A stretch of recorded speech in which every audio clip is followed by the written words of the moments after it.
হেই সবার কি অবস্থা? আশা করি সবাই ভালো আছেন। আমিও ভালো আছি। সো আমি লাস্ট ভিডিও তৈরি করেছিলাম বই রিভিউ নিয়ে ইকিগাই সম্পর্কে। সেটা আপনারা যদি না দেখে থাকেন, উপরে লিঙ্ক দেওয়া আছে। উপরে লিঙ্কে প্রবেশ করে সেই ভিডিওটা দেখে নেবেন। আজকে হচ্ছে দ্য সাইকোলজি অফ মানি নিয়ে এই কিছুটা রিভিউ দিতে চাই, কিন্তু আমি এখনও সম্পূর্ণ পড়ি নাই। আপনারা কিছুদিন অপেক্ষা করেন, এই বই রিভিউ নিয়ে ভিডিও আসতেছে। আজকে শুধু কিছু সূচনাগুলো বলবো এখানে কি কি দেওয়া আছে। প্রথমে বইয়ের প্রথম পৃষ্ঠায় কি দেওয়া আছে, মানে দ্য সাইকোলজি অফ মানেটা কি?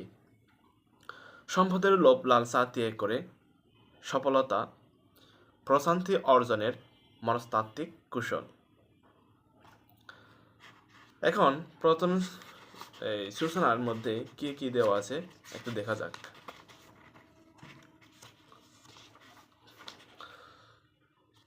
ভাগ্য ও ঝুঁকি, মানে আপনি ভাগ্যের উপর নির্ভর করবেন নাকি আপনার ঝুঁকির উপর নির্ভর করবেন।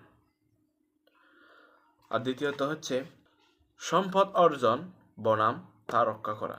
আপনি যেটুকু সম্পদ অর্জন করেছেন তা যদি আপনি রক্ষা করতে না পারেন, তাহলে আপনি যেটুকু অর্জন করেছেন সেটুকু আপনি হারাবেন। তো এখানে অনেক কিছু দেওয়া আছে, প্রায় 20টা রুলস এখানে দেওয়া আছে। তো আপনারা অপেক্ষা করেন, এই বই নিয়ে রিভিউ আসতেছে। Thank you so much.